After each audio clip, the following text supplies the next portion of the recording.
Start recording, yes. So, the issue is justification is not based on the works of the law. We are not saying that we are saved by the law or any good deeds. We are saved by grace through faith in the Messiah Yeshua. But sanctification, that means after you believe in the redeeming power of the blood of Yeshua, you are now obligated under the covenant to follow God's Torah, which part of that is the law and the commandments and the statutes and the ordinances. Hindi po ito tinuturo sa church, kaya hindi po alam ito ng church. Most of the time, hindi po nila alam ito. Pero, nagdidebate po talaga yung mga pastor na wala ng law. Pag may nagtanong sa inyo niyan, ang unang tanong nyo, i-define mo muna ang law. Kasi ang law, maraming klase. And law is not, pag sinasabi po ni Paul, you're no longer under the law, under the Torah, what kind of law are you not under of? What kind of law? Ceremonial law? The high priest law? The tabernacle law? The sacrificial law? The law of sin and death?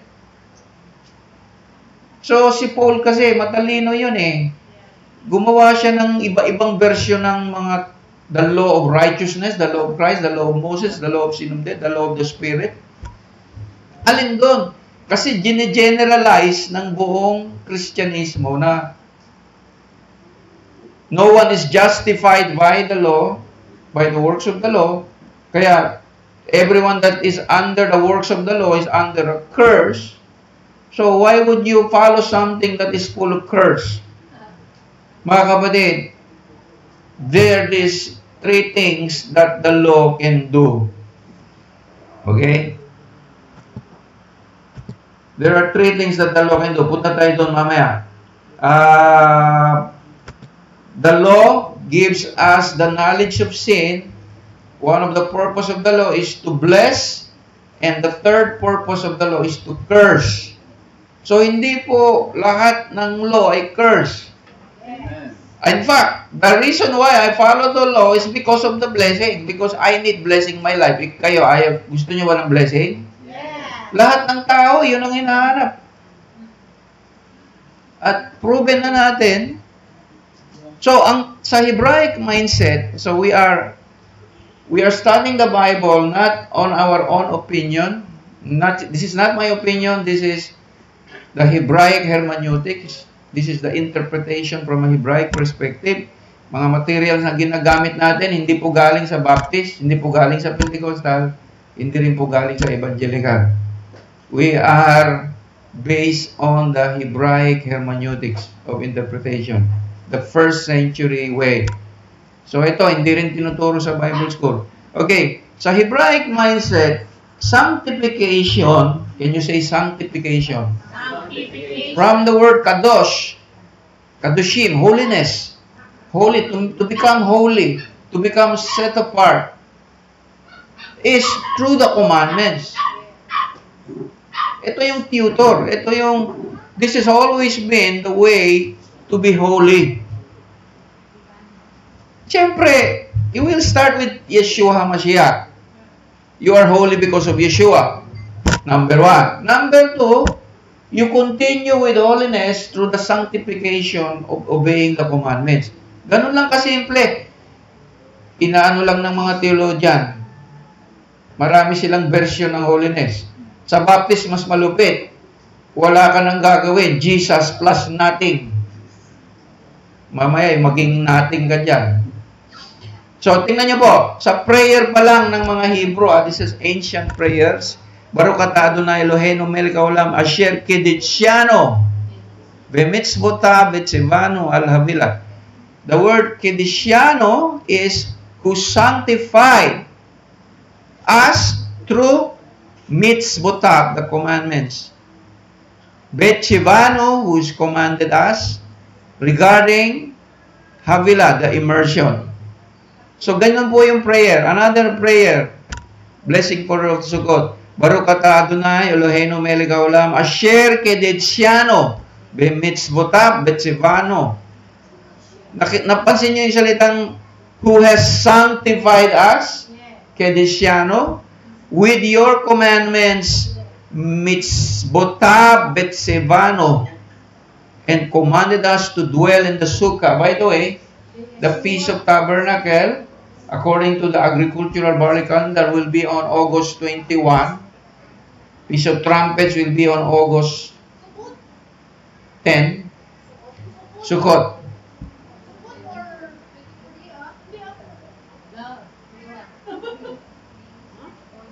Sino bang nalilito dito? Ikaw o ako? Ha? Sa August. Sa August na. Sa rabbinical calendar, ay sa September pa yon. Huwag nyo nang problema yung rabbinical. Susunod lang yun. Makinig mo na kayo dito.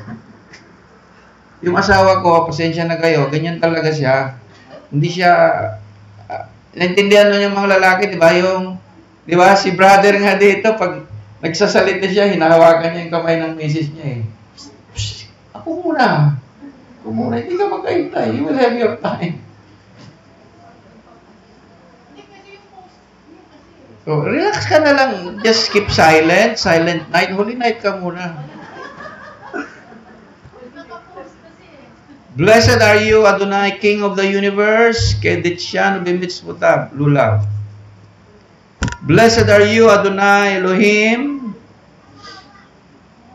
Melech HaOlam. By the way, lahat ng prayer, in-explain ko to last time, lahat ng prayer sa Judaism, which is the ancient practice of the Torah, all begins with this praise.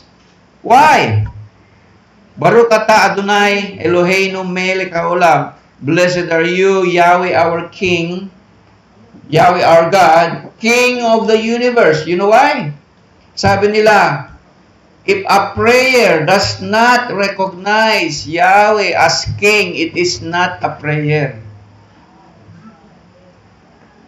Sabi yung ng mga rabbi, pero may basehan po sila.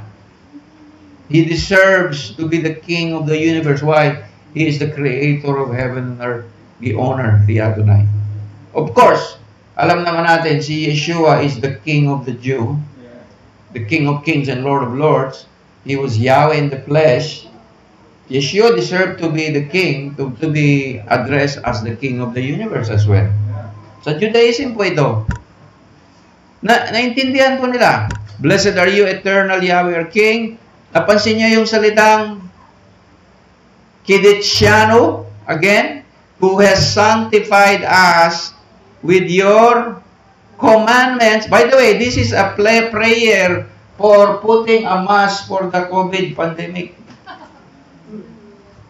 Blessed are you, eternal God, our God, sovereign of the working of the universe, who has sanctified us with your commandments and commanded us to protect life, which is a commandment in the Torah.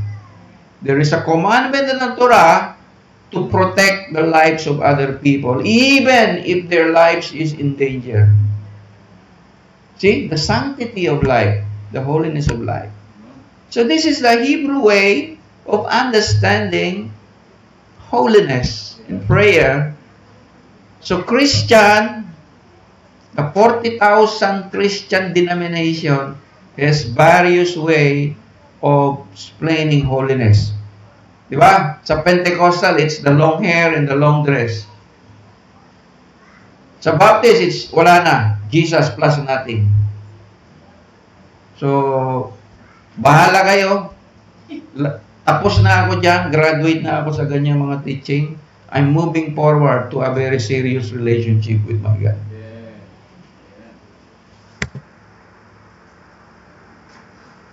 There is a difference between tradition and commandments, of course. Sabi ni Yeshua, why do you transgress the commandments of Elohim by your tradition? So, we have to distinguish ano ba yung tradition tsaka written commandments talaga. So, example, washing of the hands before eating of the bread.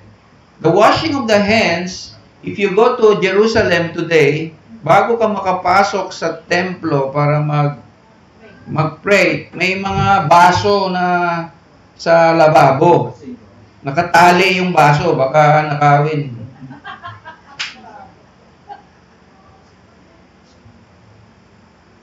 Pag binasa yung kamay ganon, may prayer yun. Salamat, Panginoon, na malinis ang kamay ko. Salamat at hindi ako nakahipo ng marurumi.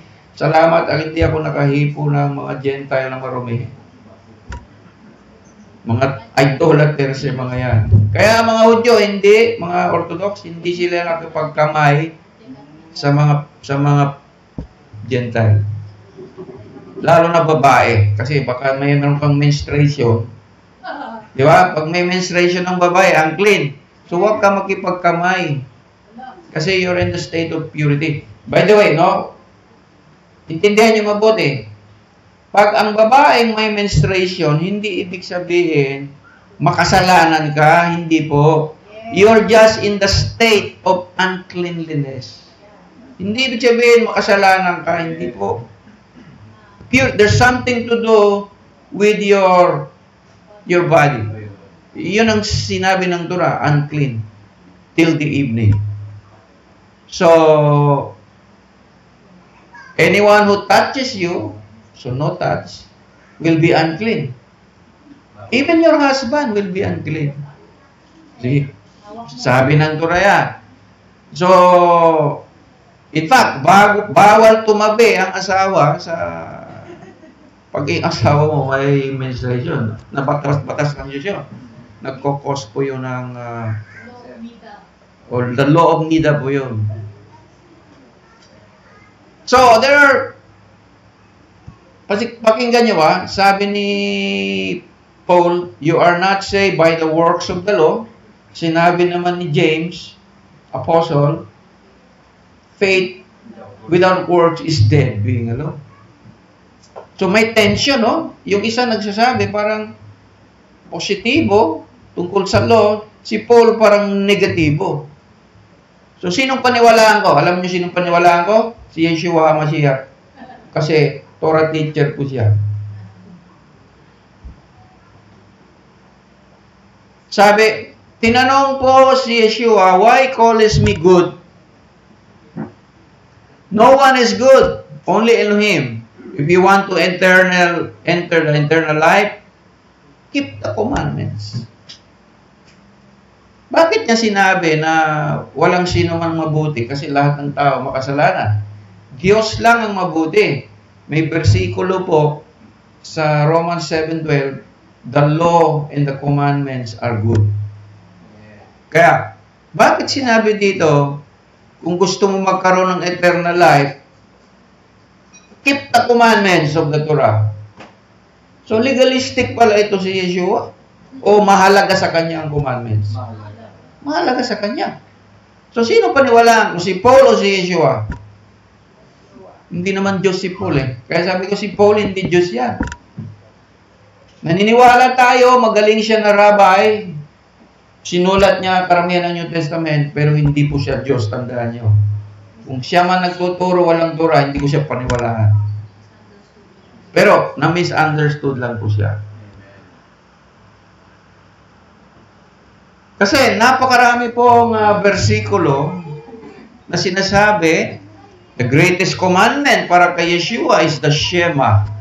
The greatest commandment is loving your neighbor as yourself. Sabi niya, sa lahat ng commandments na dalawang ito, ang napapaloob ang lahat ng 613 commandments. So, kaya natin pinag-aaralan ng law kasi wala pa ang New Testament. Ito na po ang kultura ng mga disipulo. Merong nagdebate sa akin, Amerikano. Tingnan nyo sa Facebook. Sabi niya, you're in bondage, my brother. Dahil nakita niya yung post ko na liempo, na prenatong liempo. Marami pong nag-react doon na bakit. Marami ding dumipensa sa akin. Padalas mga kapatid, hindi ko na dinidepensa yung sarili ko eh. Marami nang mga dumidepensa para sa akin eh. Kaya ang hinihintay ko, kayo dumipensa sa akin. Wala taga-MLTC dumidepensa sa akin.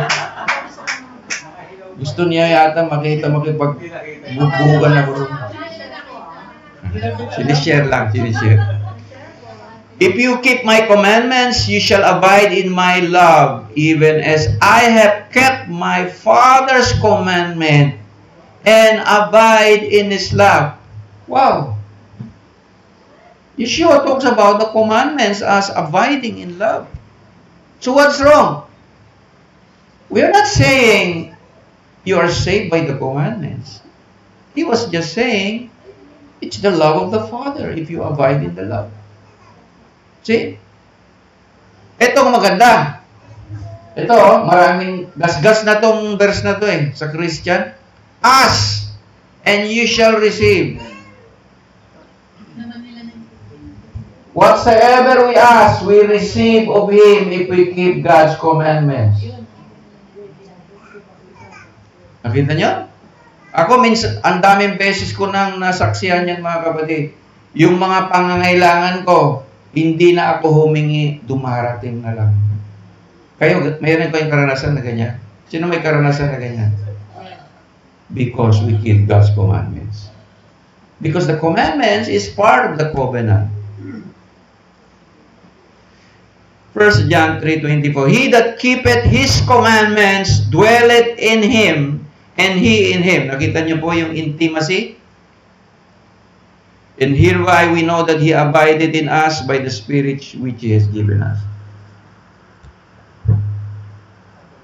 By this we know that we love the children of God, Elohim, when we love Elohim and keep His commandments. This is the love of Elohim, that we keep His commandments, and His commandments are not bad. Mga kapatid, pag binasa mo to sa mga lawless preachers, ayaw nila to. Doon sila sa Galatians. Next time we will talk about the Galatians. If you read Galatians chapter 1 verse 1, the Galatian was not addressed to the Christian. No wonder the Christians misunderstood the book of Galatians. Pinakialaman nila yung book of Galatians. Hindi naman sa kanila yung sinulat. Kung titingnan mo, the book of Galatians, the word Galatians means galuyot. Galuyot means exile. Hindi naman saluyot. Pag saluyot, sa Ilocos na yun. Galuyot means exile. Yung mga Israelites na nasa labas ng land. So, ang issue doon is circumcision. Ibig sabihin, mayroong nagtuturo sa Galatians na kailangan ma-circumcise kasi pag hindi ka na-circumcise, hindi ka maaring ganap na mananampalataya. Simple lang po yun. Balik kayo kay Abraham. Si Abraham ba? Abraham believed in God and it was credited to him as righteousness. Kailan sinircumcise si Abraham? Bago siya nanampalataya or after? After. So, ibig sabihin, he was saved by grace through faith, then he obeyed circumcision after he believed in God.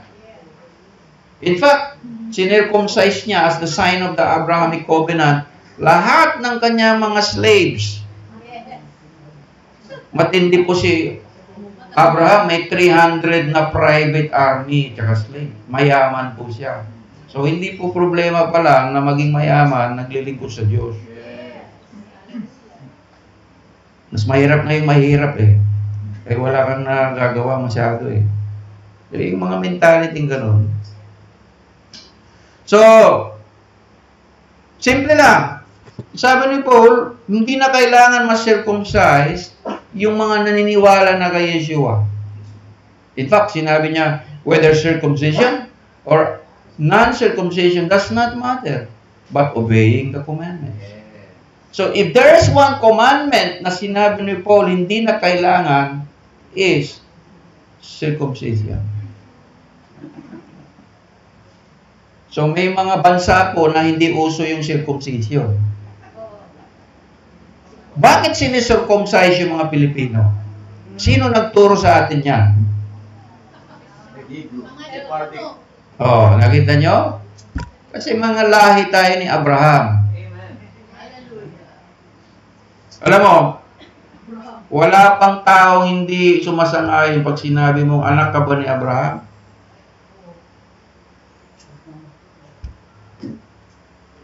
So, bendiciones de la Torah.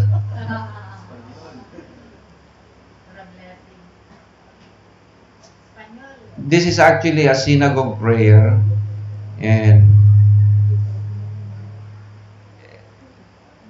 tingnan niyo yung prayer. So, ito sa mga Messianic synagogue. Blessed are you, O Yahweh Elohim, King of the universe, who has given us the Messiah Yeshua. And tingnan niyo po, tingnan yung prayer ng mga Messianic Jews sa Amerika.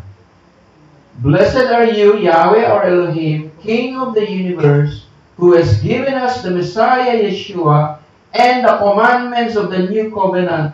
Blessed are you, giver of the new covenant. Because there are many commandments in the New Testament.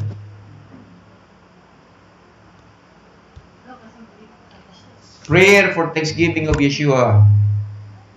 Baruch atah Adonai Eloheinu melech haolam asher natan lanu et derek ha-Yeshua b'Mashiach Yeshua. Blessed are you, O Lord Yahweh Elohim, King of the universe, who has given us the way of salvation in Messiah Yeshua. Why is Yeshua called the living Torah? Bakit ba siya tinawag na living word? Pag sinabing in the beginning was the word, it is the Torah. Because the Torah exists before creation. Blueprint of creation. Ang building po, anong nauna sa mga engineer? Yung plano o yung blueprint o yung building? Dito nauna yung building eh. Auto-reverse naman yan. Ha? Nung nauna na yung building, chinek yung blueprint. Ginagawa pa lang ni Joji ang blueprint ngayon. Ganon kagaling ang Filipino. Kasi by faith ang nito eh. Wala kasing pera, kaya by faith lang. Habang patuloy yung faith, dumarating yung pera, na-build natin to. Kaya walang blueprint. Tansyahan na lang. Pero alam naman natin yung standard ng lalim ng poste, 1.5 meter. Pero yung mga detalye na babayaran mo yung architect 100,000, bili mo na lang ng semento. Yeshua is the living Torah.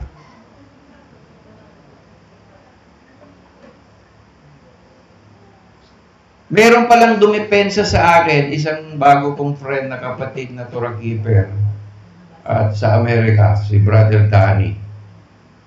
Dinipensa niya ako doon sa Kano. Sabi niya, kaya ako sumusunod, alam mo, sabi niya, ako mekaniko, ako ng aeroplano, sabi niya. The only way to maintain the life of the airplane is through proper maintenance according to the manual ng manufacturer. Para ma-maintain namin ang life na walang mapahamak na pasahero, ma-maintain namin yung kondisyon ng market. We have to do that. That is the Torah. Niligtas ka na through spiritually.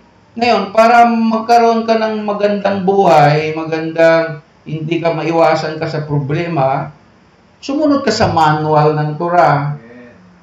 Yung proper diet, yung proper rest, yung proper feast, mga batas doon, sundin mo, para to protect, to give you long life, to give you smooth life. Kasi, sino bang nakakaintindi sa nilikha ng Diyos kung maliban sa doon sa lumikha, di ba? God knows best. Alam niya na yung tao eh.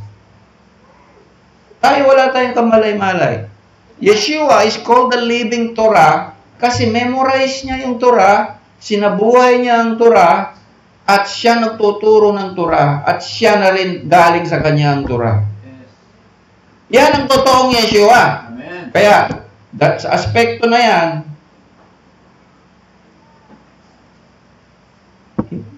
tama po yung nagsasabi na si Jesus is the hijack name ng totoong Messiah. So, tama ang mga sacred namer. By the way, may kumalaban sa, ito naman mga sacred namer na masyado ding pasaway. Hindi matigil-tigil. Pag hindi ka kumonforme the way they pronounce the name, tatawagin ka ng idolaters. Ako tinawagan akong idolatress, batang-bata, 20 years old. Sinabi niya, yung professor namin sa Jerusalem, pinost ko sa Facebook. Siyempre, sa Christian nagle-lecture yon. Mga professor yan ng Hebrew University, tinawagan niyang idolaters. Sabi ko, hoy, ikaw, wala kang pinag-aralan talaga. Biro mo ang kinukutya mo, mga professor sa Israel.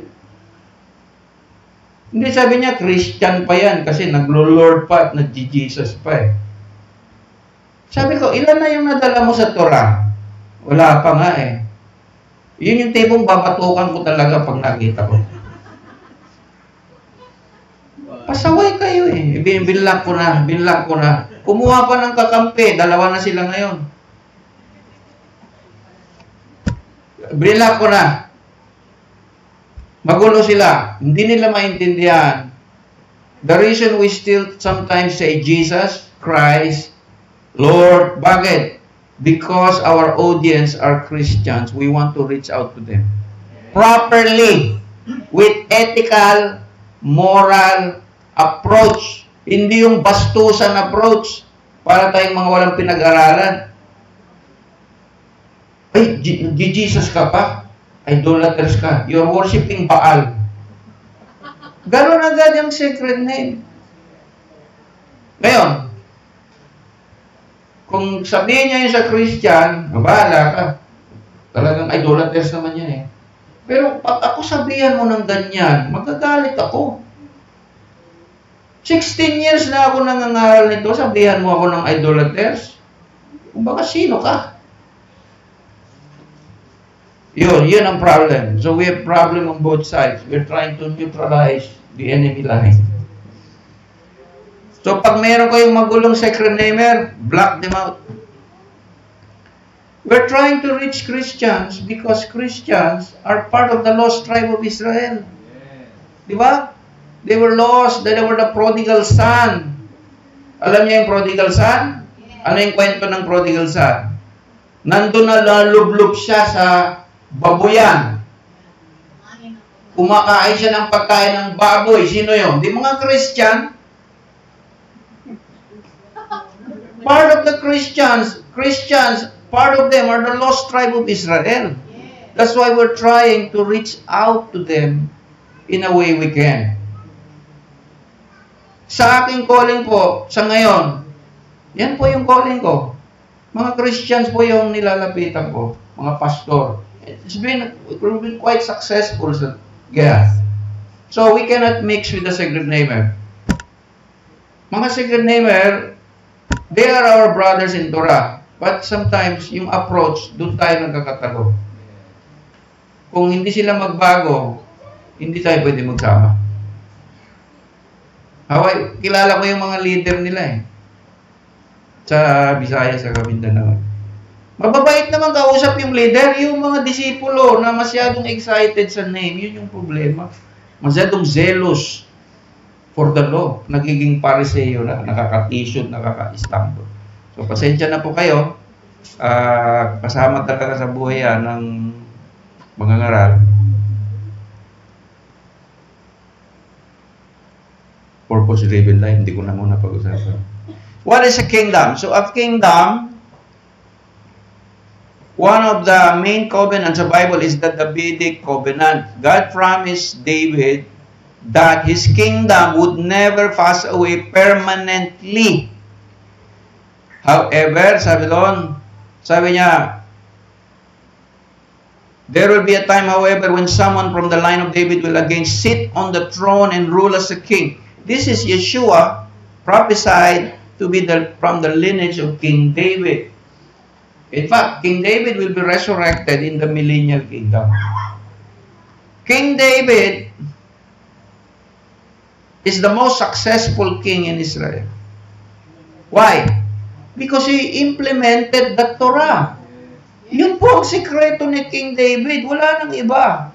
Ang alam lang ng Christian, magaling siya umawit at magpuri at magsayaw. I can dance like David dance when the Spirit of the Lord is in. Yun lang ang alam ng Kristiyano. Kaya mga Kristiyano, madalas, elementary level lang talaga sa Bible. Sorry na lang mga pastor. Bakit elementary? Bakit? Ang teaching palagi, baptism. Kung Pentecostal, linggo-linggo ang message, baptism. Baptism. Tithes and offering, yan, paborito nila. Pero ayaw nila sa law. Pero sa tithes, gusto nila. Galing sa law yan eh. Nakita nyo? Hindi mo na sila maintindihan. Gusto yung law, ayaw. Gusto, ayaw. Ano ba talaga? Sakang.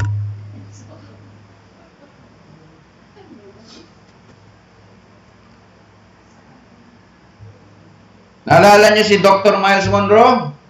Ang galing niya magturo tungkol sa law, pero hindi niya sumusunod sa Torah. Ano nangyari sa kanya? Si brother nagkwento sa akin yan. Si brother pala, Leonardo, Torah keeper galing sa Canada. Taga rito lang siya sa Calawins, malapit. Mira niyo. Umuwi na sila, ayaw nila doon dahil magulo. Tanong niyo na lang sa kanila.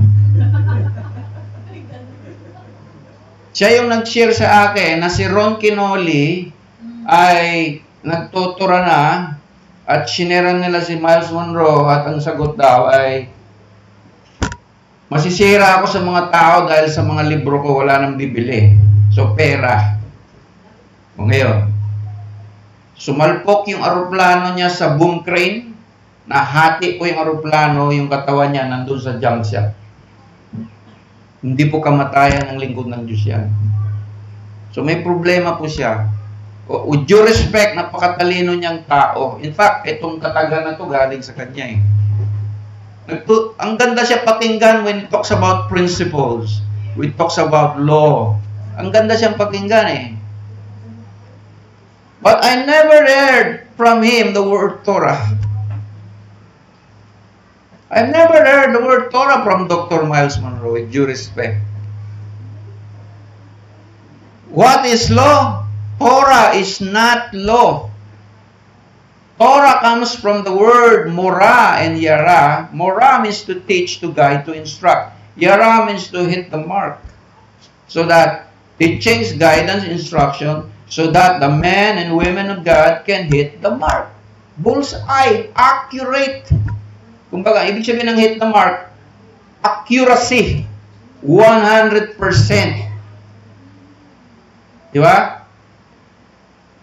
Excellent, kumbaga. Eh, dinagdagan ko na, for your accurate safety and protection. Definition ko na yun sa baba. Para maliwanag. Safety ka pag nagtutura ka. So there are three things that the law, okay. Pag sinabi mong law, just think about it na Torah. Part of the Torah is commandments, statutes, ordinances. Marami pong category ang Torah. But generally speaking, the Torah, the 613 commandments, composes of 248 things that God said you should do this, and 365 commandments that God said, Yahweh said, do not do this, or you should not do this. This is called the negative commandments. The 248 commandments means, I suggest you do that. Actually, hindi suggest eh. You do that. Gawin mo to. Gawin mo. Huwag mong gawin. Gawin mo. Mahirap ba unawaan yun? Araw-araw sa bahay. Yun naman ang sinasabi mo sa anak mo, di ba? Anak, gawin mo to. Ito huwag mong gawin. Pag ginawa mo to, makakatikim ka ng palo. Pag ginawa mo naman to, matutuwa naman ako. Mahirap pang intindihin niya. Mahirap pag hindi mo binasa sa Bible. The Torah is the least understood and studied scriptures. Bakit? It's so complicated. It's so complicated. If you don't understand deeply the ancient culture, hihinto ka sa pag-aaral ng Torah. Nagkataon lang po ako, binigyan ako ng passion ng Diyos to study Torah. The more na ma-complicated, the more na gusto-gusto kong alamin. Bakit? Bakit? Bakit? At unti-unti po nasasagot yung mga tanong ko. One of the main context ng Torah is economics. Ayaw ng Diyos na may mahirap at may naghihirap. Nakita nyo? Ayaw niya. Kung alam lang to ng mga pastor or mga politiko, sana wala nang mahirap na Pilipino. So, to simplify this, there are three things that the law does. Number one, the law defines sin. Number two, the Lord blesses. Number three, the law or the commandments, statutes, ordinances, curses. So, parang blessing with consequences. Mahirap ba unawain niya? What is freedom?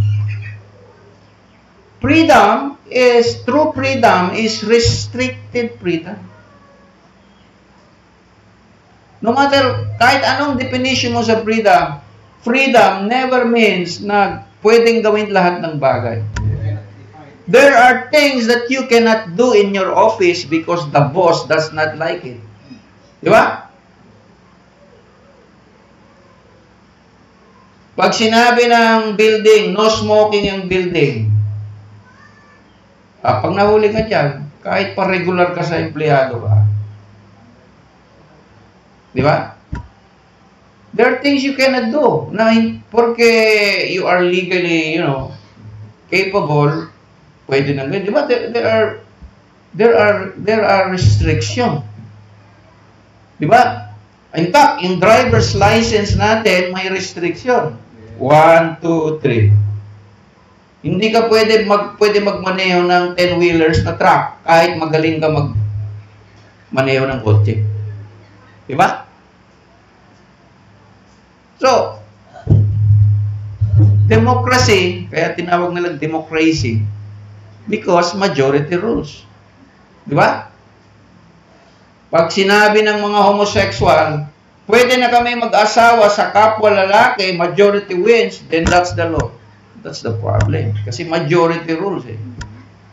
God, sa monarchy, sa theocracy, it's not democracy. God, the king, dictates what is right and what is wrong. At sinabi niya yun sa Torah. Jeremiah 44:23. You have sinned against Yahweh Elohim, not obey the voice of Yahweh, your Elohim. Walk in His Torah, makikita nyo, walk in His Torah, His statutes, His testimonies. Therefore, this calamity has befallen you as it has this day.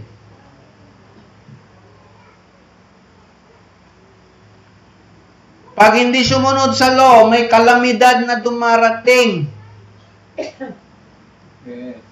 Sabi naman ng mga pastor, sa Israel lang yan. Ang daming palusot.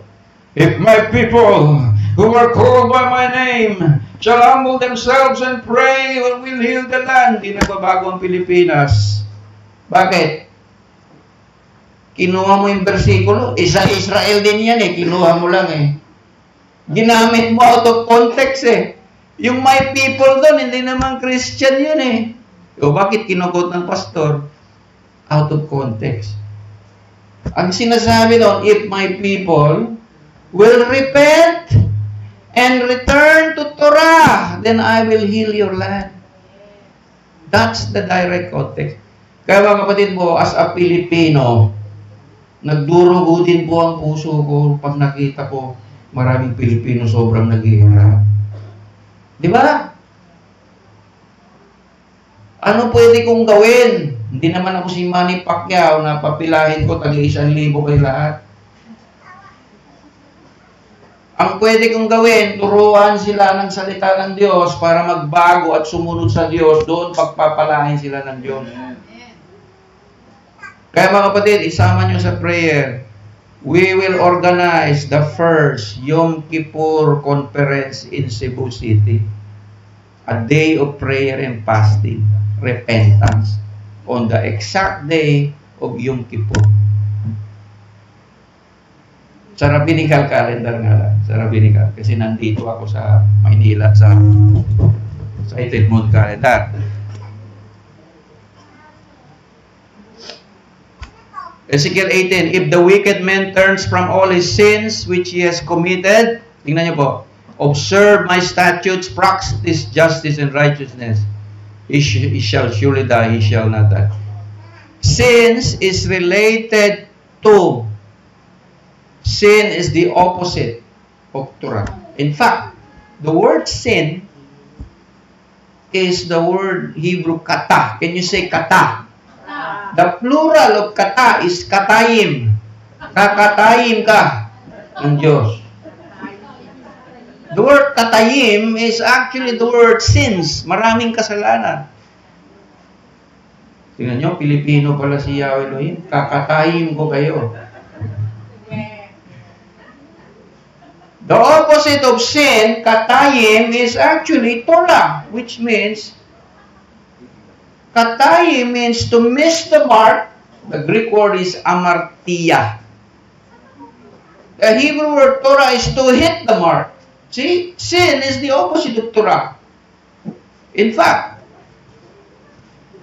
everyone who practice katayim, sin, kata, also practice anomia. Anomia means walang Torah sa Greek. And amartia, sin, kata, is lawlessness. Anomia, walang Torah. Nakita niyo po? Hindi po maganda ang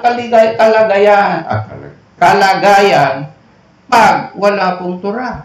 In fact, sa Matthew 7:23, ito po yung pinaka nakakatakot na bersikulo. Sinabi ng Diyos, lumayo kayo sa aking harapan, mga walang Torah. Hindi niya sinabi, kayo magtura, nagtutura, ay lumayo. Sinabi niya yung mga walang Torah, lumayo kayo sa harapan ko. Nakakainis kayo. Parang gano'n. Buti kung inis lang, itatapon ko kayo sa dagat sa lugar ng pahirap. Hindi yun, delikado po yung hindi nagtutura sa totoo lang. Safety ka pag nagtutura ka. By the way, meron din klaseng pagtutura. Mga Christian, meron din silang Torah. Ano yung Torah nila? The law of love. Pag punong-puno ka ng pagmamahal, pasensya, mabuting spirito, matulungin, Torah po yan. The spiritual law po yan ng love. Ng love. Kaya lang, mas maigi kung alam mo pa yung written document. May basehan ka talaga. Lalo na sa mga complicated cases.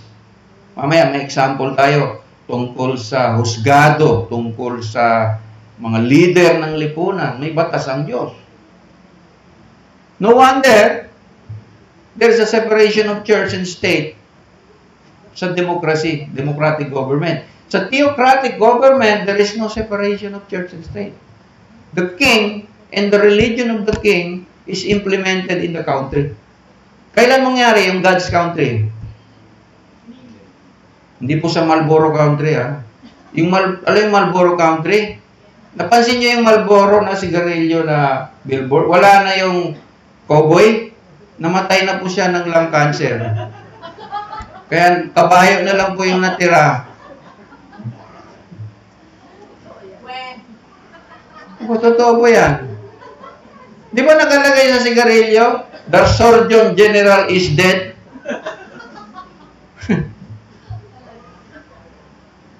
Sabi ni Paul, is the law sin? May it never be.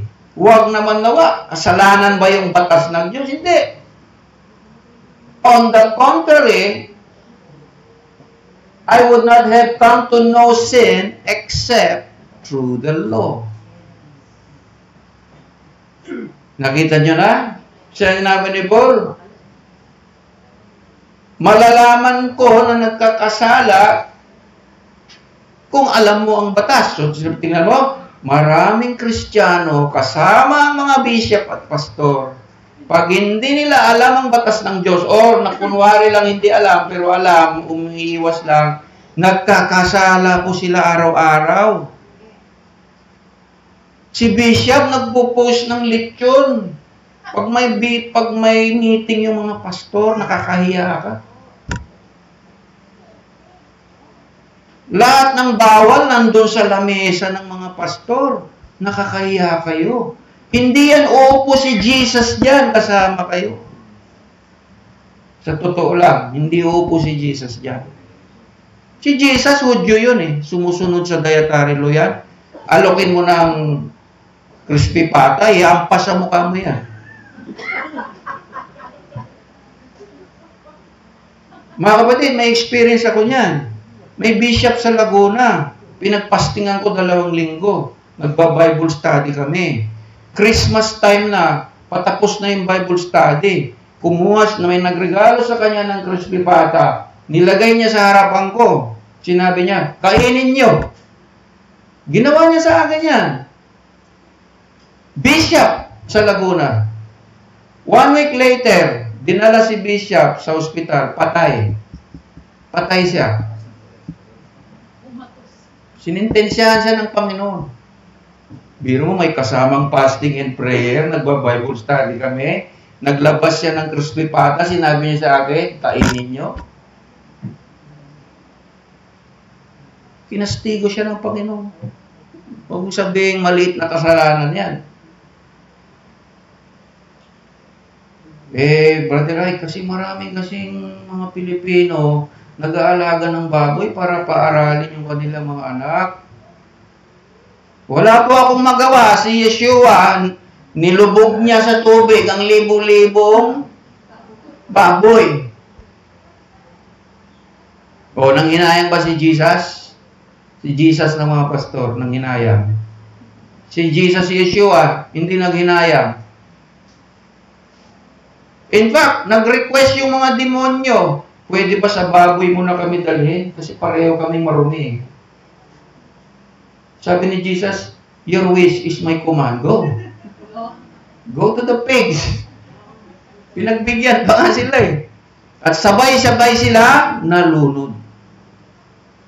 Question, bakit ginawa ni Yeshua yun? Kasi yung tao na yun yung nagbebenta ng baboy sa Israel. Alam niyo sino nagbebenta ng baboy sa Israel? Mga Pilipino. Pinapakain nila sa mga asawa nilang Hudyo. Nakita niyo yung kasalanan ng mga Pilipino. Mga Pilipina pala, mga Pilipina madalas. Hey Jew, kain ka na. Kain ka na.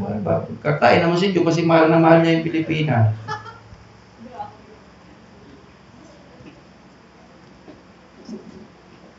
So, the law defines sin. So, nagkakasala ka kung hindi mo alam ang law. So, mga tao, ito, major ito. Pag hindi ka nagsabat, death penalty po ang nun sa Torah. So, every time you violate the Sabbath, death penalty, biro mo gano'ng kabigat na parusa meron. Pero, Christ took away the death penalty. Yun ang good news sa Galatians 3:17, 3:13. Yeshua took away the death penalty. Pero hindi niya inalis ang commandments. Kinuha niya lang yung penalty. Kasi mahal ka niya. Otherwise, lahat tayo patay na. Ang problema sa Christian, pati commandments, inalis niya na. Kasi si Jesus daw ay inalis na yun. Kinuha niya ni Yeshua ang penalty. Parang preso ba? Ang preso, nagkasala, nakulong. Ngayon, after serving for 5 years, yung preso, naawa yung presidente, bibigyan ka ng pardon. Paglabas mo binigyan ka na ng pardon, paglabas mo ngayon sa kulungan, gagawa ka uli ng krimen? Hindi ka papatawarin ng presidente. Ikukulong ka uli. Di ba? So tayo, nire-respeto natin ang batas ng Diyos dahil una sa lahat, ito ay kasalanan. Di ba? Napakaliwanag yan, no? Anyone who practice sin, practice lawlessness, And sin is transgression, kulang yung word, of the law. Pagsalangsang. Nilabag, paglabag mo. Mga kapatid, we are talking about divine law. Nilabag natin ang batas ng Diyos. Doon na papasok yung third function ng law na curse. Pero bago tayo pumunta sa curse, blessing muna. See, I'm setting before you today a blessing and a curse.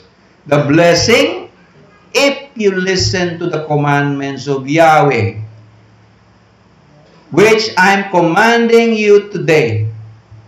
Deuteronomy 11, 40 years nang nakaraan mula sa Exodus.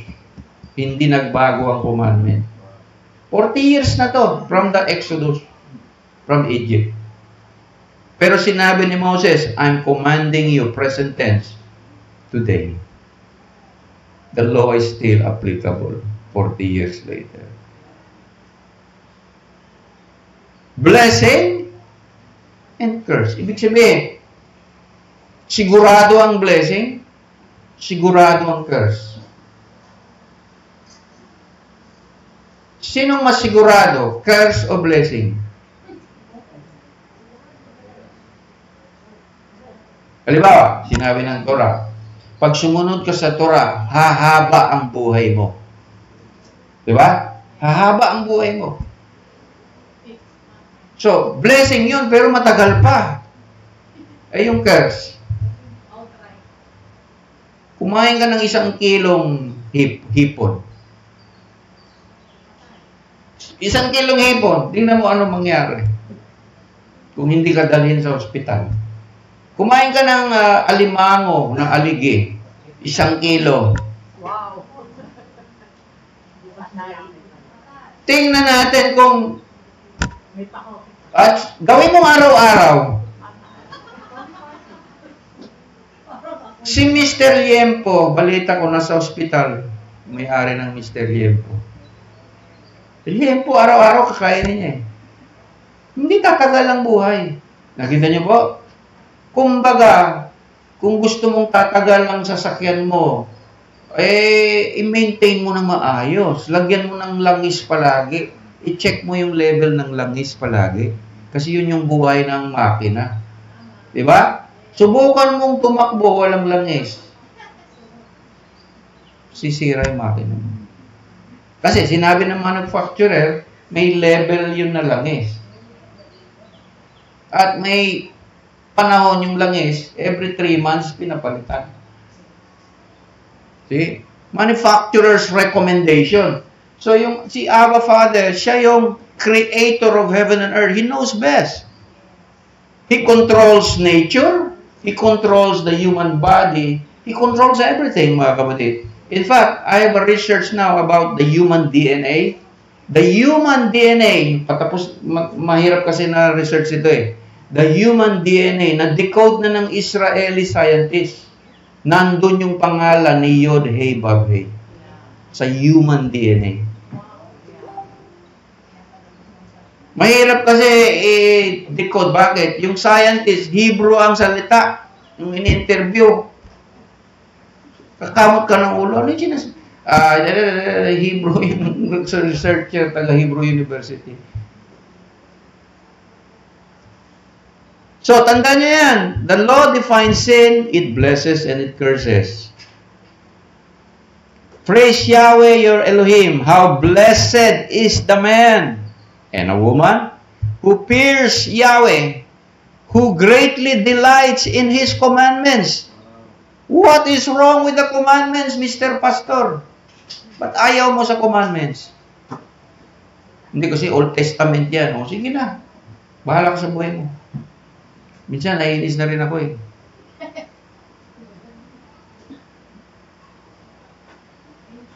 Pag nag-share ako 10 beses, ayaw mo pa, iwanan na kita. Pero mga kapatid, napakabuti ng Panginoon. Yung mga pinupuntahan ko, 1-2 beses ko lang puntahan, nagtotoro na. Palagpakan natin si Adonai. Wala nang marami. Bakit? Selected na yun eh. Pinag-pray and fasting ko na yun. Panginoon, ayokong mawala ang pasensya ko. Di ba? Maiinis din ako dyan. Kaya wag mo ako bigyan ng mga makukulit na pastor. Yung mga pinili mo lang, kahit mga simpleng tao lang yan, okay lang sa akin. Basta obedient. Ngayon, binibigyan ako ng Panginoon. Meron pa sinabi ni David, great joy are those who keep God's commandments. So, pwede palang maging masaya ka pag nagtutura ka, sumusunod ka sa commandments. Katulad natin, di ba? So, what's wrong with the commandments? Because one of the purpose of the commandment is to bless. How can you be not happy when it blesses you?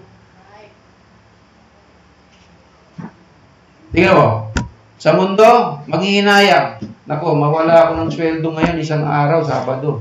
May OT pa naman ako. May overtime pa naman ako. Manghinayang ka. Pero ang balik na curse doon, maubos pati kapital mo. Di ba? Pero pag nagsasyabat ka, parang free-flowing lang yung blessing. Kung hindi man sumobra, pero hindi kinukulang ang Panginoon.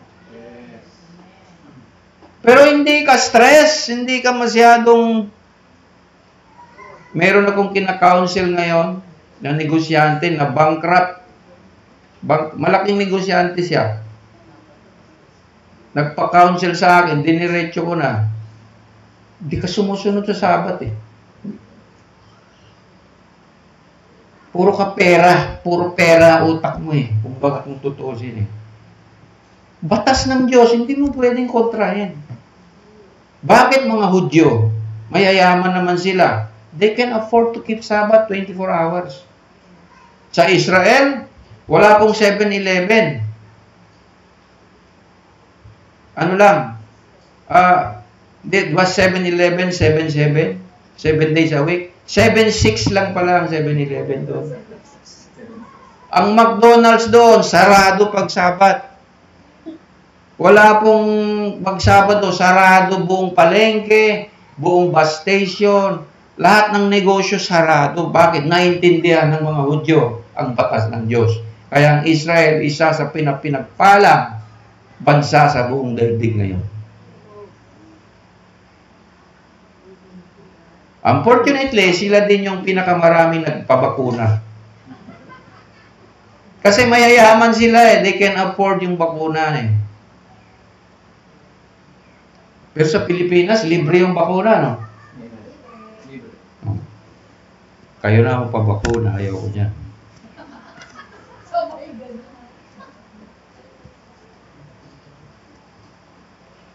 Sabi ni James 21, you yourself, Paul, also walk orderly and keep the law. So, do you want to know how to walk orderly according to Apostle James? Keep the law. Alam mo, hindi basta-bastang testimony ni James, actually si Jacob to half-brother of Yeshua. Kapatid ng Panginoon ito eh. Mas close ito kay Yeshua kaysa si Paul. Si Paul, 15 years siya na-convert after the Pentecost. Hindi pa siya believer. Si James is the bishop in Jerusalem. Very close siya kay Yeshua, kaya makita mo si James, the Torah of liberty, the perfect law of freedom. Without works, your faith is useless.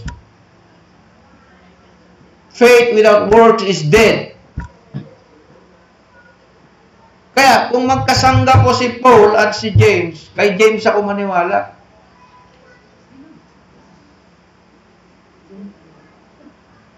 Sadyang si Paul kasi, yung Galatian niya is very dangerous to read. Doon, maraming pastor na engganyo sa kanya eh.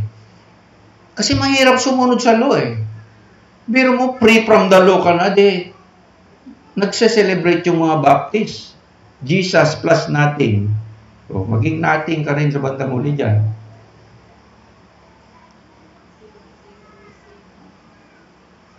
What? Alam mo, law and culture is related to each other. Kung ano yung batas, yun yung naging kultura, di ba? Ano ang batas ng Israel? Wala bang law? Meron. Ano kayong kultura nila? Meron law? Wala. O bakit sinasabi ng pastor wala na? Bakit? Nandito sila sa kultura na walang law. Kaya gusto nilang maniwala. Ibig sabihin, they misinterpret the Bible. They interpret the Bible according to their own understanding and opinion. Because if they went to Israel, like ako mga kapatid, 2006, pumunta ako sa Israel, pinagpala ako ng Panginoon. First time ko nakita yung Sabat, walang tao sa karsada. Sabi ko, ganito pala ang Sabat sa Israel. Sinong paniwalaan ko? Israel o ang Pilipinas? Na, kung saan Sabado, busy yung mga tao, traffic. Sabi ko, dito na ako. Ligtas ko sarili ko. Total, ang nagpapala sa akin, ang Diyos. Dito ako susunod sa Diyos. Di ba?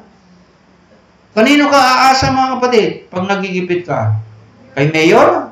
Kay gobernador? Kay senador? Kapatid, ang Diyos, may Diyos pong tutulong sa iyo kung totoong Diyos, totoong ang Diyos. Maraming beses subok na po yan.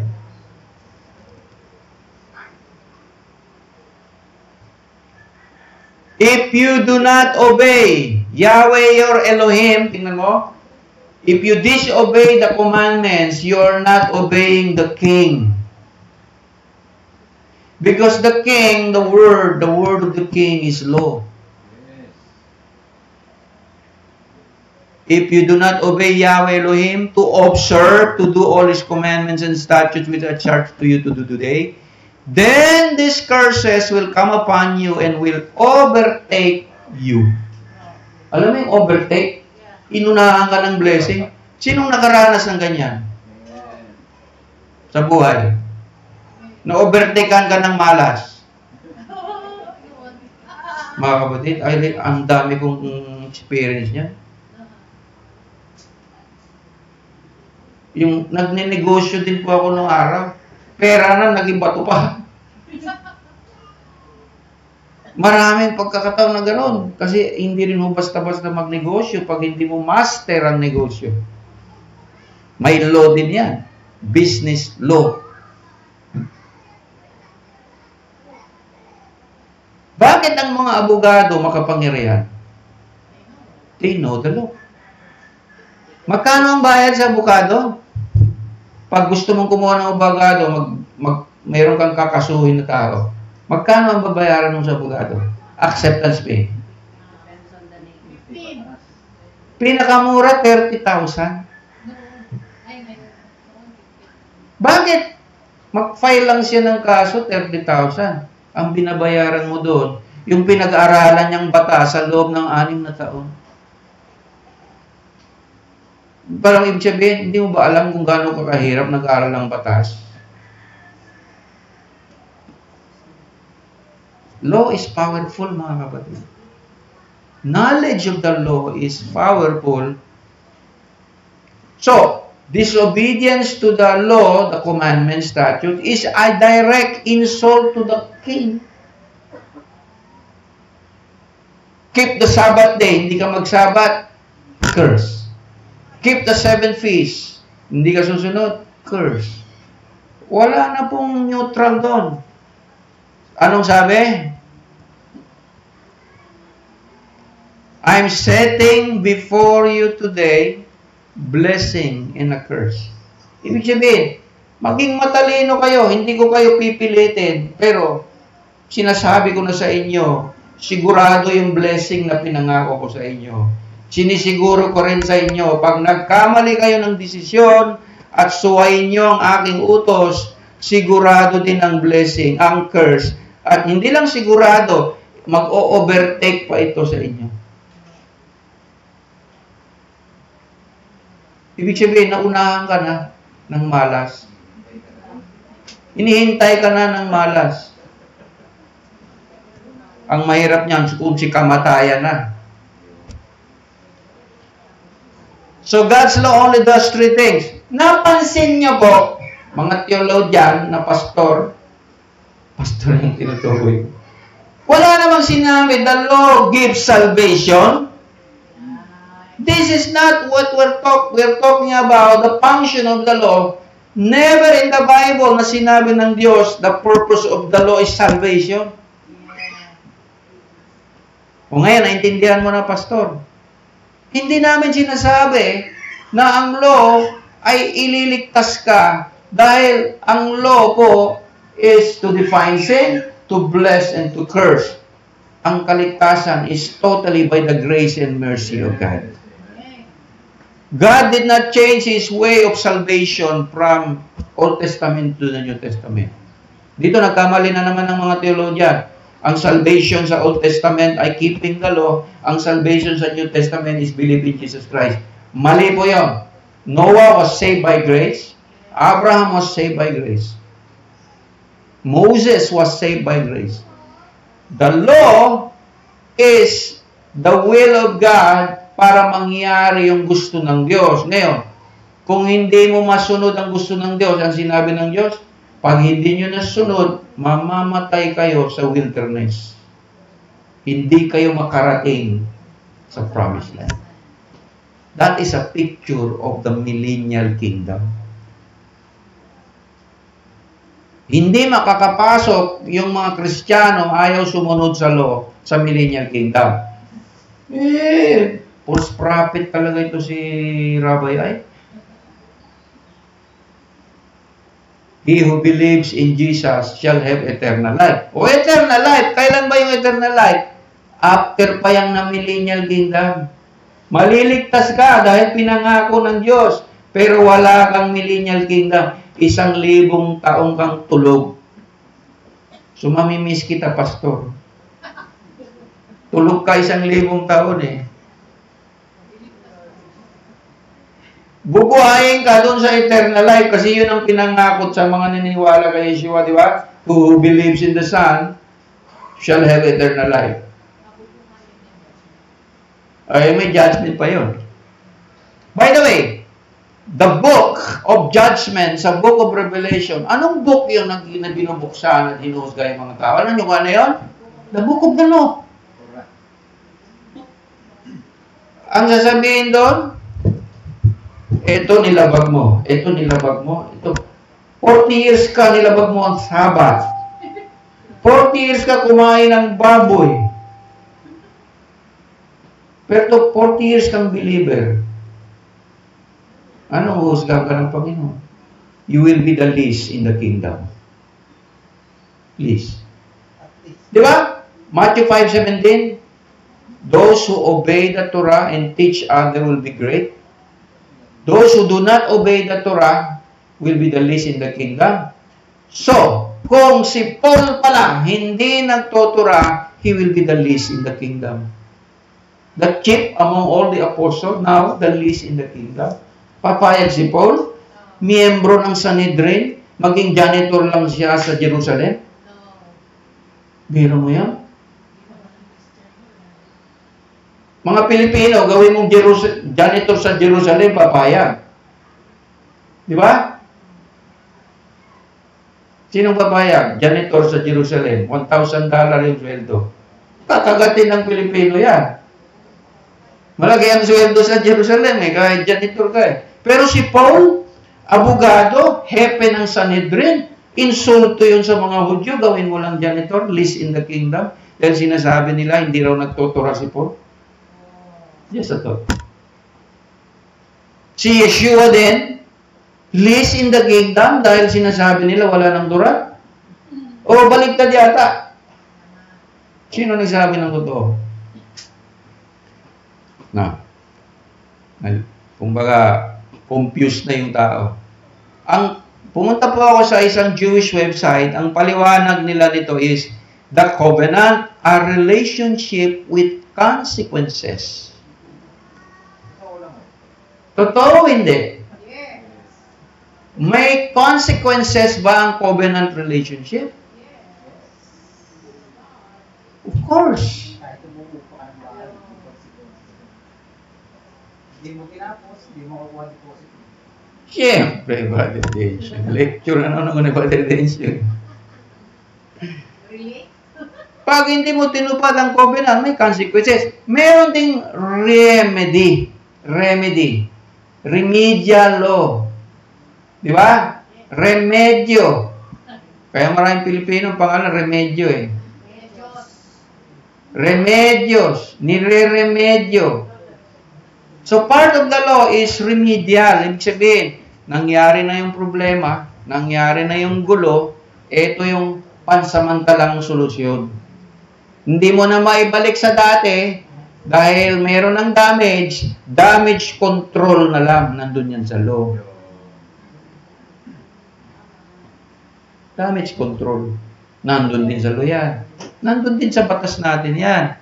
Pero, the point is, the covenant has blessing and curse.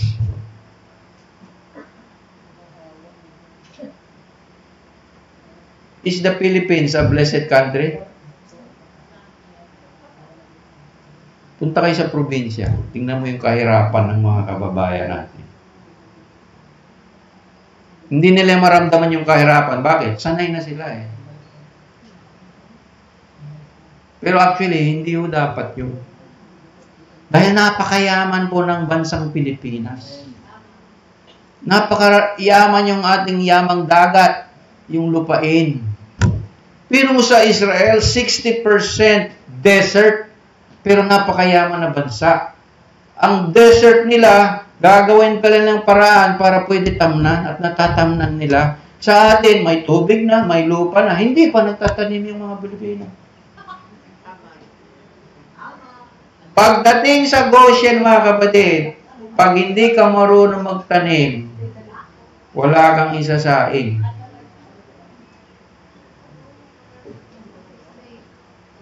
Ay, gusto niyo malaman sa Goshen, di ba? Sa tribulation. Bigyan ng example, Goshen, tribulation.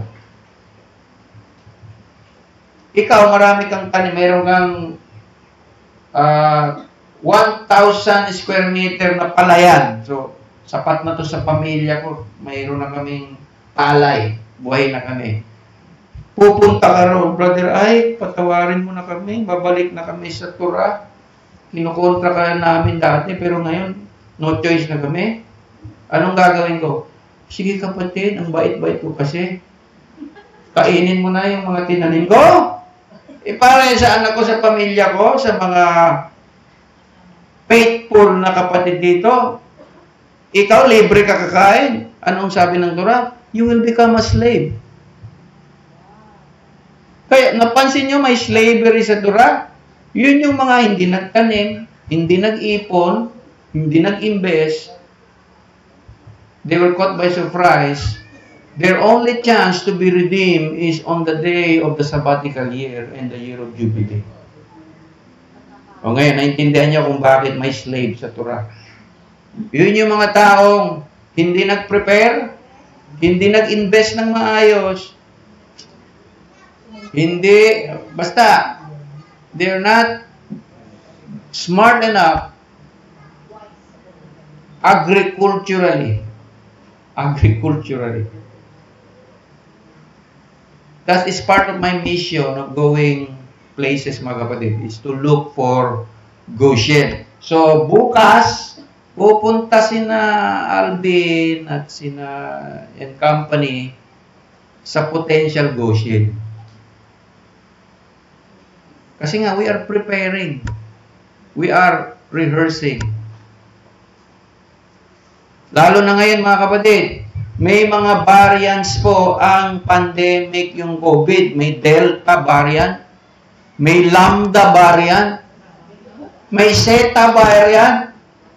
Kung nagpabakuna ka sa COVID, hindi na yung tatalab sa'yo yung Delta variant. So, maghanap na naman ang Pfizer ng Delta variant vaccine. Hindi naman nila magawa agad yan. May lumabas na variant ngayon galing sa Peru. Lambda variant. 30,000 na yung na-infect. Wala pong vaccine doon. Ang may vaccine lang yung COVID. Kahit may vaccine yung tao, 64% chance of of acquiring COVID. So by faith na lang talaga. Sa palagay nyo, may katapusan yan. Palala po ng palalayan. Mensahe na ng Diyos po yun sa mundo. Bakit? Ano po ang kasalanan ng mundo? Ngayon, hindi po nag-sabbatical year ang mundo. Kailanman hindi nag-jubilee year ang mundo. Hindi sila sumunod sa Diyos. Kaya, paparusahan ng Diyos ang buong daigdig.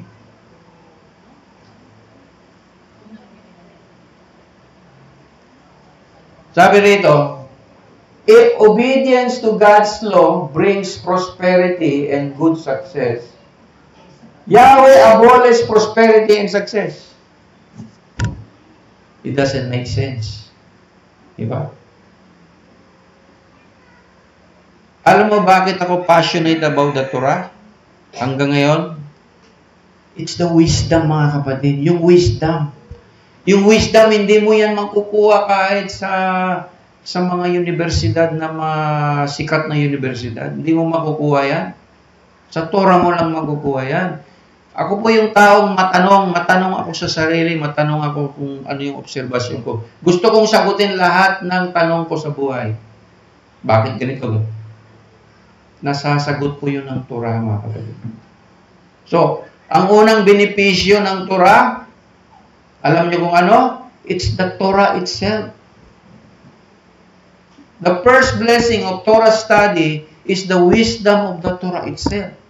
Kaya may kanta tayo dito eh. Mitzvah, goreret, mitzvah. Abera, goreret, abera. Yoo! Mitzvah, goreret, mitzvah. Ano yun? One commandment leads you to another commandment.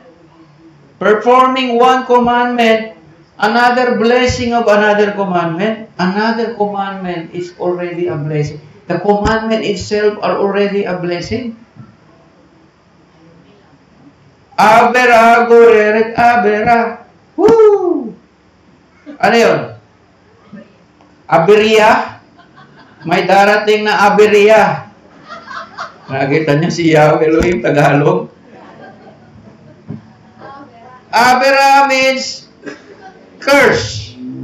Pagsalangsang, pag sinalangsang mo yung isang commandment, may darating na naman bagong pagsalangsang. Parang chain effect, domino effect, mga kapatid. Kaya ang buhay na nagtutura, dapat, mga kapatid, pabuti ng pabuti, paganda ng paganda. Pero bakit parang hindi yata ganyan eh? Minsan maganda, minsan hindi. Minsan maganda, minsan hindi. Ang tanong natin, itanong mo sa Diyos, Panginoon, ano ba yung commandment na hindi ko pa nagagawa? Itanong mo sa Diyos.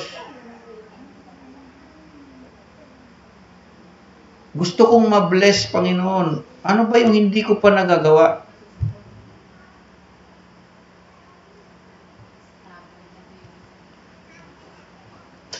Contrary to teachings of the pastors, Paul is not a lawbreaker. Paul kept the Sabbath. The Sabbath is mentioned 80 times in the New Testament. The word Sunday or first day of the week is only mentioned twice. See? So Paul is a Sabbath keeper. All the apostles are Sabbath keeper. The pastor says there's no more law. Magagalit sa inyo si Paul. Mumultuhin kayo ni Paul sana. Dahil hindi po totoo, Sabbath breaker si Paul. In Acts chapter 20, Paul kept the feast of Pentecost. He was hurrying to go to Jerusalem to keep the feast of Pentecost. In Corinthians, he kept the feast of Passover. In Acts 24, sinabi ni Paul, he believed everything in the Torah. In Acts 28, Paul taught from the Torah. Acts 21, Paul obeyed the Torah. Paul said, you imitate me as I imitate Yeshua. Torah keeper po sila lahat. Ikaw yata, pastor, hindi.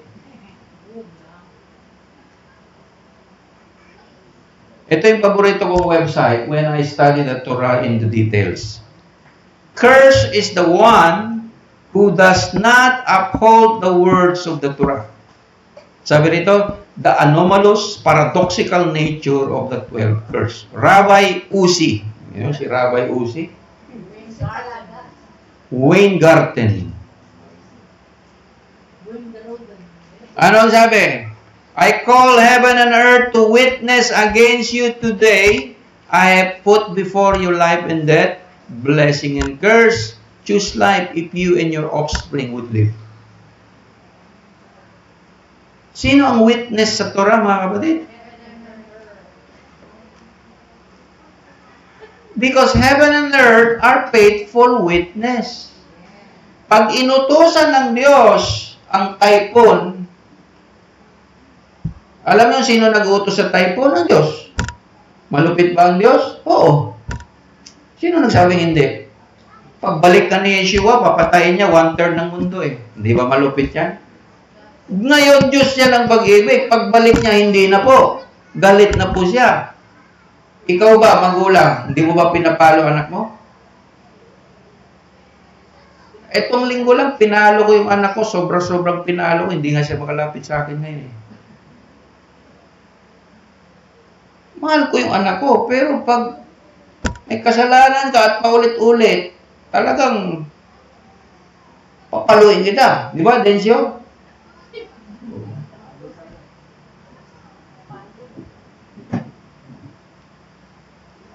Ang Diyos, si Yahweh Elohim, sabi niya, wala akong magawa. Kasi ang testigo rito, hindi tao. Kasi yung tao, nabra-bribe. Pero yung heaven and earth, faithful sa akin yan. Pag gusto kong kastiguin yung isang lugar, padadala ako ng kalamidad. Ngayon, alam ang tawag ng insurance sa kalamidad? Acts of God. Acts of God, di ba? Insurance, kumuha ka ng motor insurance or fire insurance ngayon, sabi nila, pag acts of God, hindi covered ang insurance mo. Ibig sabihin, pag nagka-earthquake or earthquake. Nung na-earthquake, nahulog yung kotse mo sa bangin, may insurance, hindi insured. Hindi babayaran ng insurance. Bakit? Acts of God. Alam nila na may kagagawa ng Diyos. So, ang COVID, sino nagpahintulot sa COVID? Acts of God yan. Kasi Diyos din po ang, sabi niya, I kill and I heal. I wound and I heal. Sa Diyos po galing lahat yan. Kontrolado niya ang buong mundo. Alam mo, si Satanas, nagsumbong sa Diyos. Galit na galit. Sabi niyo, mga Kristiyano, tingnan mo yung mga anak mo. Ako palagi ang sinisisi nila. Si Satanas kasi. Sila naman ang nagdi-disobey sa'yo, hindi ako. Taga-tukso lang ako.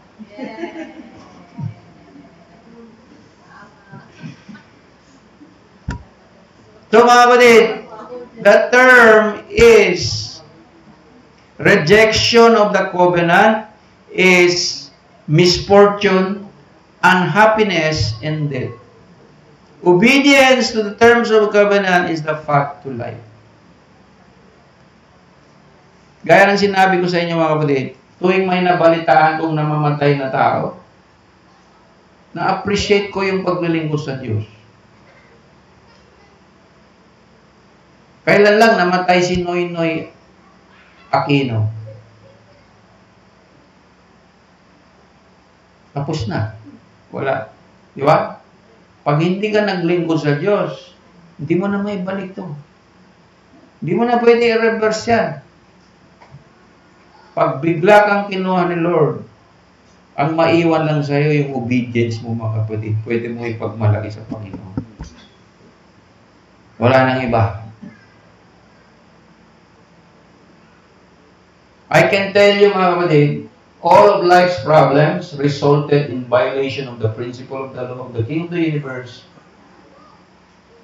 Lahat ng problema nandito sa mundo is dahil sa violation ng law ng Diyos.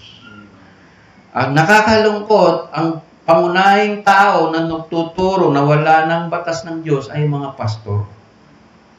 So, mga pastor, nagtuturo sa mga tao, wala na yung batas ng Diyos. Magaling ba yan na pastor? Kaya kakalaban ko yung mga pastor eh. Pero sport lang kami. Walang suntukan. Batuhan lang ng bersikulo. Talo yung pipon. Sino ang magsasabi sa kanila? Nakita mo yung Joji, si Bishop Butch Belica? May conference yung mga pastor. Sinabi niya, kayo mga mamamatay tao lahat kayo, hindi kayo nagsasabat? Nakatawa yung mga pastor. Akala nila joke. Hindi nila alam, totoo na pala yun. Iniinsulto na sila harap-harapan. Sa totoo lang mga kapatid,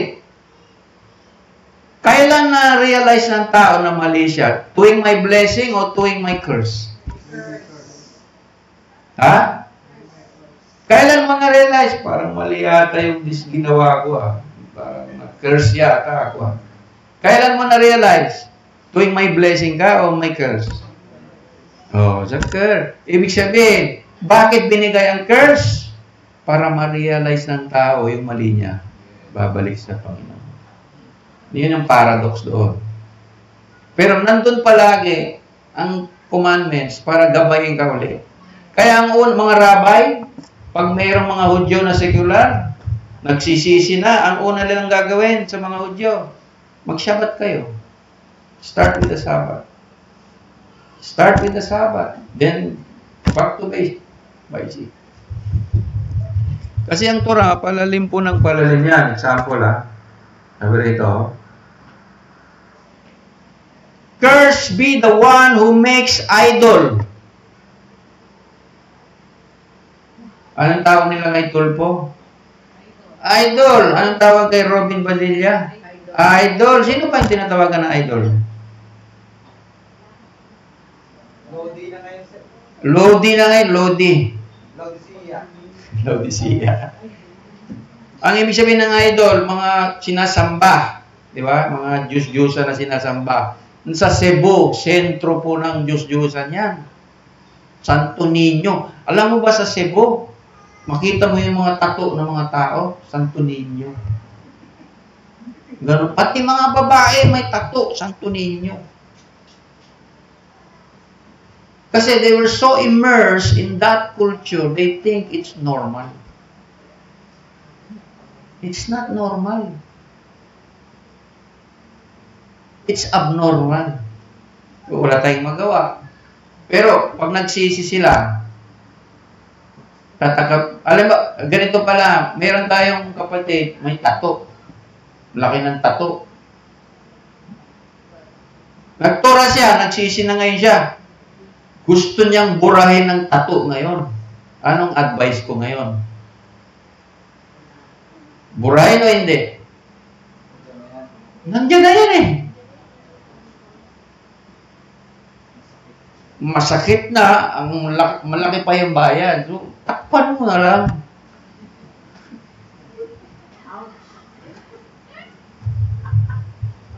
Kaya pa, hindi sa yan. Tatay ko may tattoo dito, dragon eh. Buti lang ako, wala. Pero, pinapatawad ng Diyos yan. Walang problema yung mga kapatid. Basta bumalik ka sa Torah, papatawarin ka ng Diyos. Walang problema. I-reverse niya yung curse unti-unti. May reversal po ang curse pag nanumbalik. Pero wag lang huli na ang lahat. Di ba?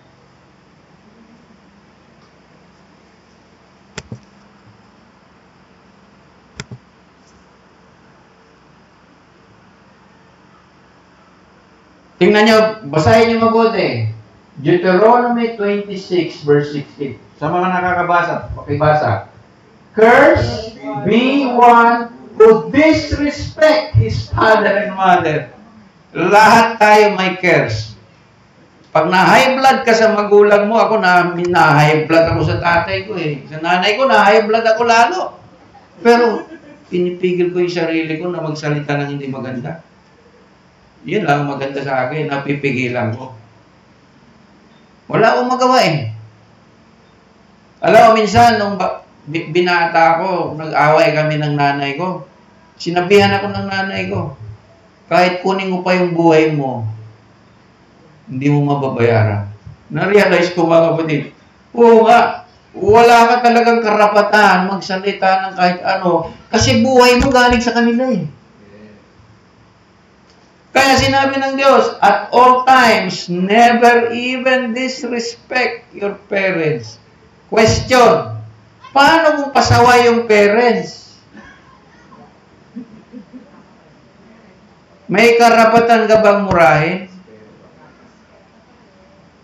Kurutin mo na lang. Wala kang magawa eh. In-explain ko dati yan, di ba? Fifth commandment, respect authority at all times. Meron kang marating sa buhay. Respetuhin mo kahit mga tao hindi dapat respetuhin, respetuhin mo. It will be a blessing. Than cursing them.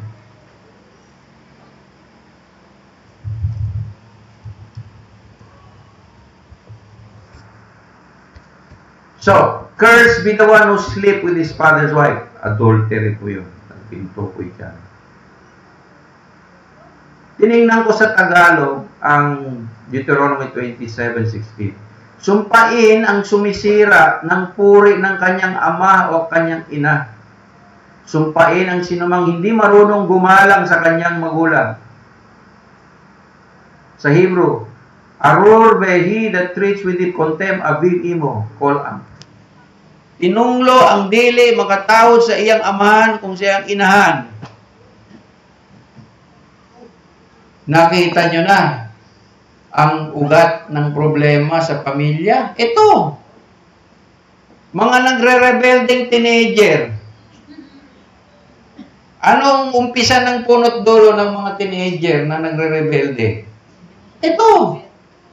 Unang-una, mawala ng respeto sa magulang. Hindi makikinig sa magulang. Hindi susundon yung magulang. 60% ng babae, edad 16 hanggang 19, nabubuntis na sa Pilipinas. Alam mo yung favorite song nila? Yung Nay, buntis ko Nay. How will I ever be? I'm so deeply wounded, Nay. Buntis ko na. Corny, no? Ang corny. Totoo po yan, mga kapatid. Record po ng DOH yan. Bakit nangyari? Hindi dapat pa. Bakit nangyari? Sinuway mo yung magulang eh. Anak, huwag kang lalabas hating gabi. Tumalon sa bintana, nag-escape. Talaga mo ano mangyari? You see? So, wala na tayong magawa ron. Wala tayong pakialam doon. Pero I'm just explaining, ang punot dulo doon is breaking the commandments. That's what I'm trying to say. May epekto ho talagang hindi maganda pag na-break po yung fifth commandment. Di ba, tinuro ko ito, respect all authority, wala kang maging problema. Kahit mali pa yung boss mo, dahil siya yung boss, pag hindi mo nirespeto yan, pwede kang tanggalin sa trabaho niyan. You're still the boss. Di ba? Kahit mali pa yung magulang, hindi mo pwedeng murahin. Bakit? He is still your parents. Wala kang magawa. That's why the Torah says, sundin mo na lang para din maayos yung buhay mo. Question, madalas, nasusunod pa o hindi?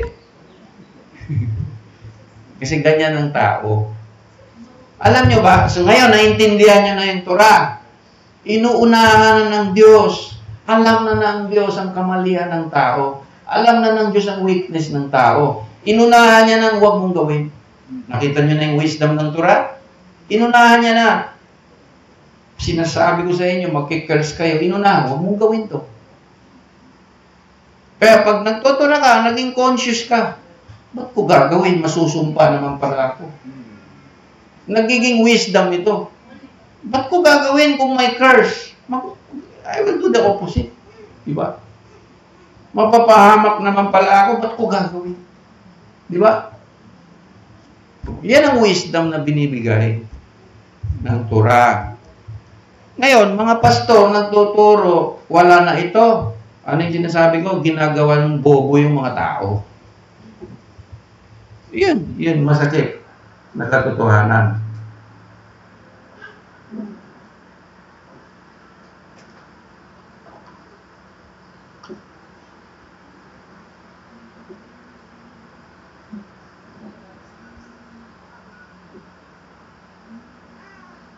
So, in order that Yahweh will bless you in all under... Ano yung condition? Tingnan nyo ang condition dito. Sino gusto ma-bless? Gusto nyo ma-bless? Sabi rito,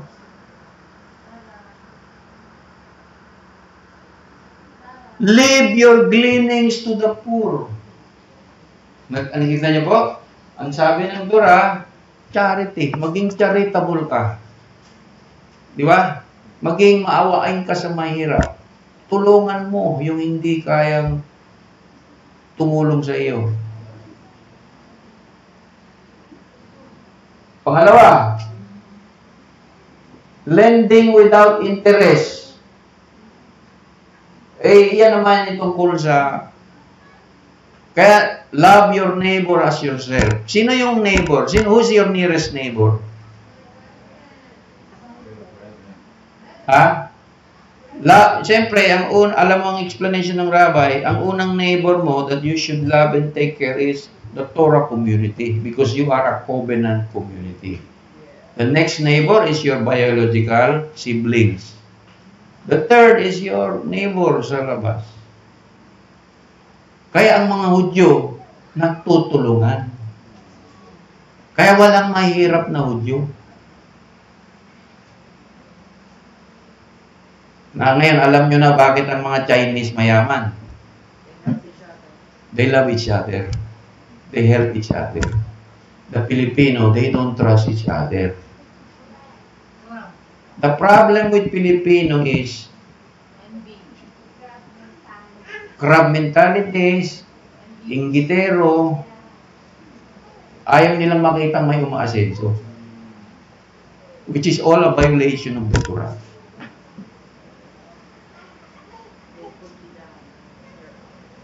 So, ngayon alam nyo na, the Chinese are accidentally following the Torah. They accidentally follow the Torah. They follow the principles of the Torah.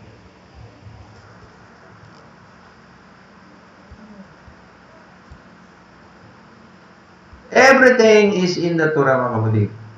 Curse is the one who does not uphold the words of this law. This is a verse in Deuteronomy. This is the explanation of the rabbi. Sabi nito, curse is one who does not uphold the words of this Torah. Ang explanation ng rabbi is, this talks about the court. The court, Supreme Court, lower court, ano ba yung sa gitna? Court of Appeal. Ha? Ang sabi rito, ang mga judges, ang mga leader ng lipunan, pag hindi nagpataguyod ng justice, justisya, tama ba yung Tagalog ko? Taguyod. Justisya, makikirse po sila. Dahil binigyan sa kanila yung posisyon para mag-ayos ng lipunan. So kung hindi nila gagawin yon, sinong unang mag-curse? Sila. See? Sila yung binigyan ng kapangyarihan eh. So yung mga mayor, pag hindi sila gagawa ang kanilang tungkulin, sinong unang mag-curse? Sila. Mga congressman, pasaway, yung iba, makikirse sila. Mga senat, wala akong pinipili yan. Dahil sinabi ng Diyos, patas siyang Diyos. Nakita nyo na, ganito po yung pag-aaral ng Torah. Napansin nyo po, very harsh ang Torah. Very harsh. Bakit? Disiplina po ito eh. Disiplina po ito eh. Sa law and order ito sa kaharian. Ngayon, alisin mo ito. Alisin mo yung written Torah. Anong meron? Reliyon, denominasyon, doktrina. Na hindi nagkakasundo, palagi nagtatalo, walang direksyon, mga kapatid. Kaya sinabi ng Diyos, galit na ako sa mga pastor, mga simbahan. Yan ang COVID, bawal na kayo magtipon-tipon. Bakit tayo nagtitipon-tipon? Malaki yung space natin eh. Hindi, wala naman tayong air condition eh. Libre yung aircon natin dito. Wala ang COVID dito kasi maraming oxygen ng hangin. Pero kung may sipon ubo kayo, huwag na kayo magsimbahan. O tingnan nyo si brother, si Ed. Nagkaroon siya ng sintomas. Dahil sa kumpanya, pinarantin siya 14 days plus 7 days. Kaya siya nandito ngayon, COVID-free na. Pero kung tutusin, hindi naman talaga COVID yun. Kasi ang protocol ngayon, may ubo ka lang, COVID. May sipon, COVID. Yan ang unang pan nila. Suspect siya agad. Yan ang protocol nila.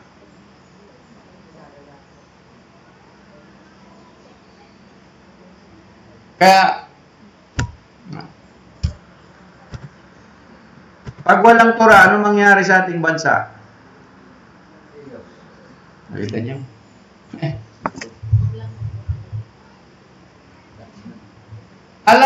Alam niyo ba, yung mga bansang mayayaman, sila yung pinakamaraming batas. Sila yung pinakamaraming batas. Kasi bakit? May disiplina eh. Singapore. Pero mga kapatid, meron akong napanood sa YouTube, isang matandang rabbi, sabi niya, The Secret of Abraham.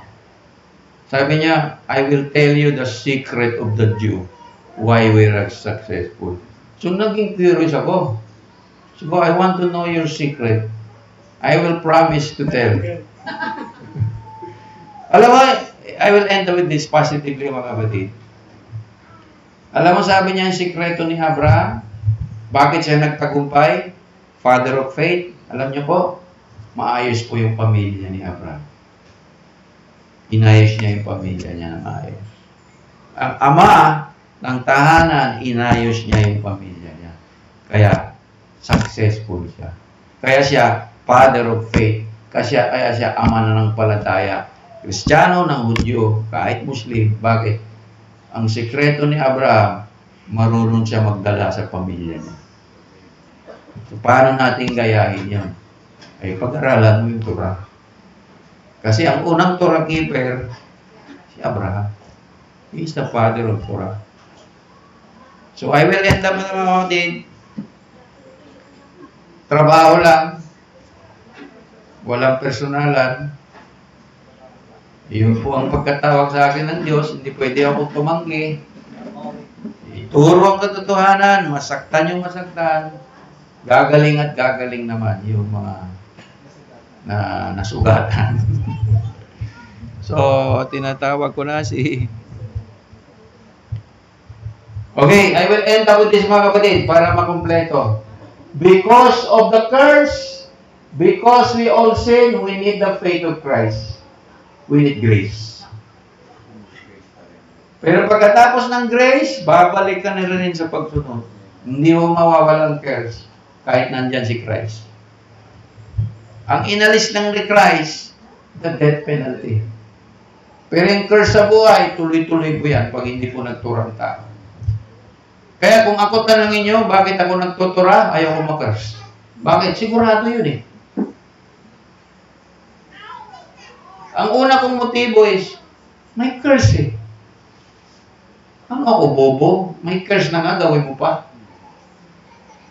Sinabi ng Diyos, pag sumunod may blessing, o maging matalino ka, may blessing naman pala, hindi sumunod. Gano'n lang naman kasimple. Ino-complicate lang ng mga theologian.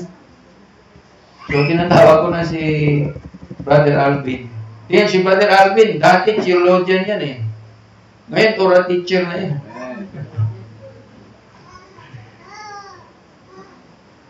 So, tayo po tayong lahat at mag-pray tayo sa Yahweh Elohim.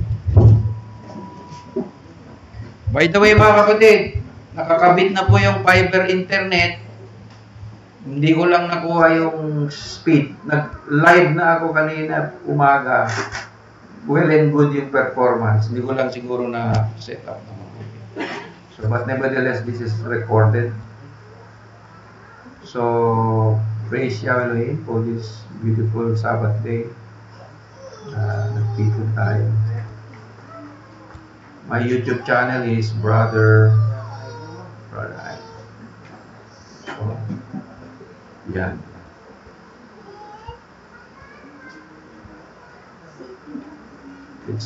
The teaching is uploaded, recorded. I will upload this ngayon sa Facebook para at least ma-bless po sa mga gustong makinig. Sa mga gusto lang makinig. Praise Yahweh.